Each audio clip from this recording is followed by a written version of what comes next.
I was born into a family of sharp minds, well versed in books, and honestly, that shaped me in more ways than one. Growing up, I devoured books like there was no tomorrow, and it paid off. When it came to women, I had this air of arrogance about me, but it was the charming kind, witty, well-read, and confident.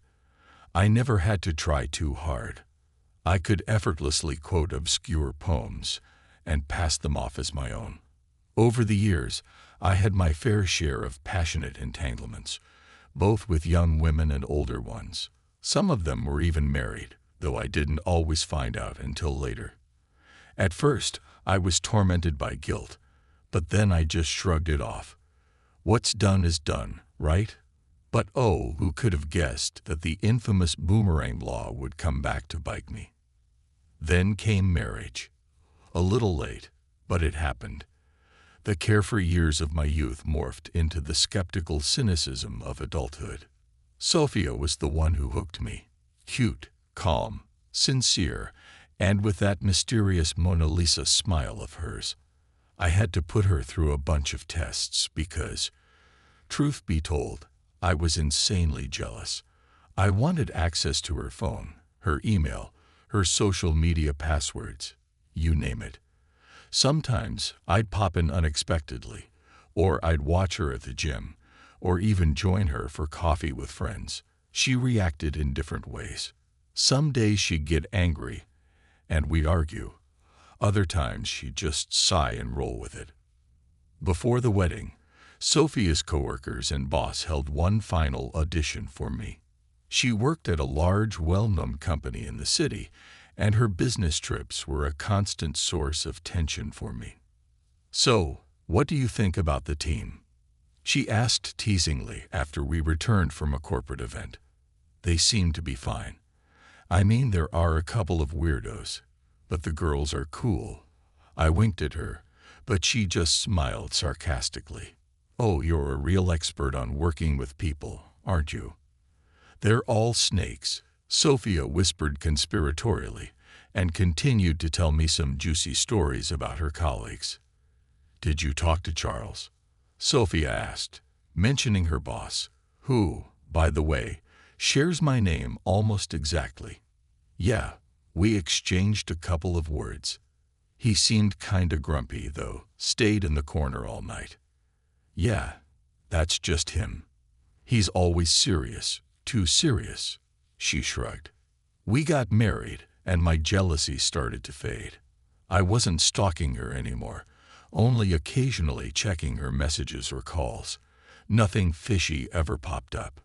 She kept going on business trips, but I didn't let it bother me. Those bachelor nights gave me the chance to unwind alone. And when she came back, I realized just how much I missed her. This one time, though, it all came rushing back.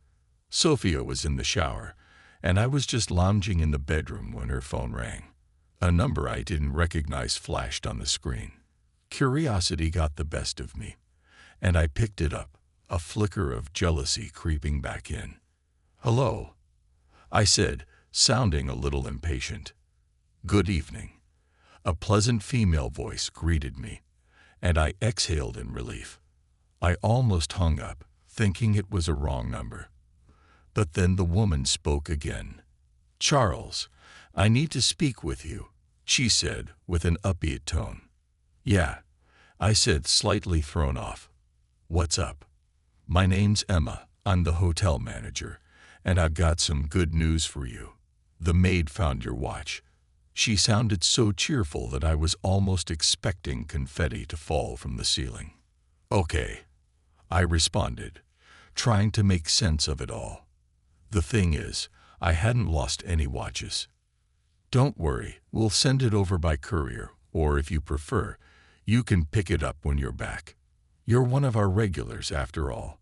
We reserve only the best for such a wonderful couple," she chirped, clearly proud of herself. "Unfortunately, we don't have your number, so we tried calling Olivia, since she left us her contact details. Are you two always together?" The receptionist didn't stop talking. "I'll call you back. I cut her off, tired of the endless chatter. Of course, I understood everything right away. When Sophia stepped out of the shower, she froze under my heavy stare. That's when the showdown began. At first, she denied everything. But eventually, she broke down and admitted it. She'd been sleeping with her boss for a while now.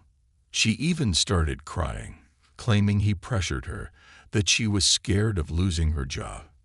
Poor thing.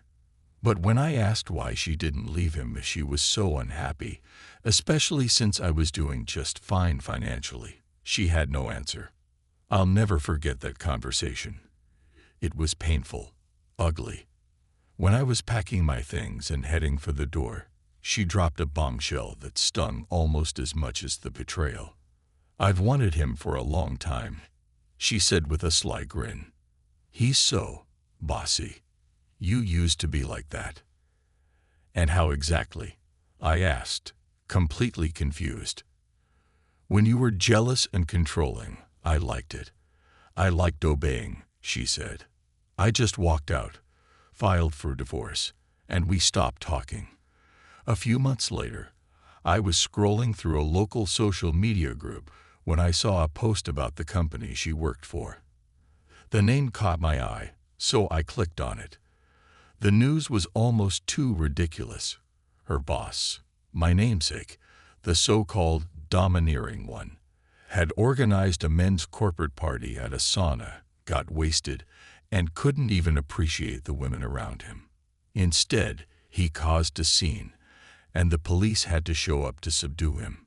To top it off, videos from the party and his arrest leaked online. The call from Sophia wasn't far behind. She clearly thought I wouldn't find out about her new man's adventures, and started with all the familiar dramatic lines. "I love him. I can't live without him. I miss him. I'm sorry." She sobbed on the other end. In the end, she told me she'd left him and quit her job. I was once again taken aback by how easily she could lie and twist the truth, but I didn't engage further. The divorce went through, and I wasn't too torn up about it. I'd survive. I would survive him, too, and this chapter of my life. But there's one thought I can't shake. I spent so much time trying to overcome my jealousy, thinking I was suffocating her, only to find out that my insecurities were exactly what she was drawn to. An honest, trusting relationship seemed dull and slow to her. How many more contradictions, oddities, and mysteries do women really hold inside?